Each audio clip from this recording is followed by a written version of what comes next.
Telugu Desam party విమర్శించింది లేకపోతే సమర్థించింది అంటే ఒక అర్థం ఉంది కానీ తెలుగుదేశం పార్టీ కంటే ఆంధ్రజ్యోతి సమర్థించే విచిత్రమైనటువంటిది 30 లక్షలకే 30 ఎకరాలు ఆ రోజుల్లో ఏదో బొత్స సత్యనారాయణకి సంబంధించి 30 కోట్ల విలువైనటువంటి భూమిని కేవలం 30 లక్షలకే తీసేసుకున్నారు.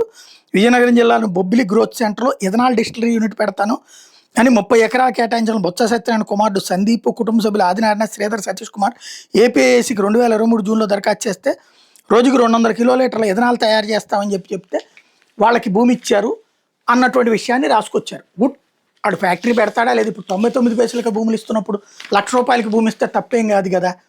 సరే, అది పెట్టకపోతే ఖచ్చితంగా వెనక్కి తీసుకునే అధికారం కూడా ఉంది. అది అమ్మేయట్లేదు, ఇప్పుడు 99 పైసలకి విక్రయమిస్తున్నారు. అట్లా కాదు కదా. అది పక్కన పెడితే గీతం వాళ్ళదంట. మంత్రి లోకేష్ గీతం అధ్యక్షుడు శ్రీభారత్ తోలడు కావడం వల్లే విలువైన భూములు కట్టబెడుతున్నట్టు వైసీపీ దుష్ప్రచారం చేస్తుంది.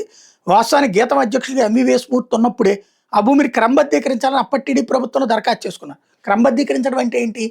ఆక్రమించుకున్న దాన్ని మాకే ఇవ్వండి అని అడగటం. దాన్ని అప్పుడు చంద్రబాబు ప్రభుత్వం బంధువు అని తెలిసినా కూడా ఇవ్వలేదట. ఇదే దేశానికి ప్రయోజనం చేకూర్చినట్టు. ఇస్తే జనాలు అమ్మనాభూతులు తిడతారు కాబట్టి ఇవ్వలేదు, అంతే కదా. 5,000 కోట్ల రూపాయల విలువైన భూమిని అప్పనంగా ఇచ్చేయడంలో తప్పు లేదట. 30 లక్షల రూపాయలకి డబ్బులు కట్టినటువంటి తప్పట. నీచాతి నీచ పత్రికని ఇంకోసారి నిరూపించుకుంటుంది ఇది.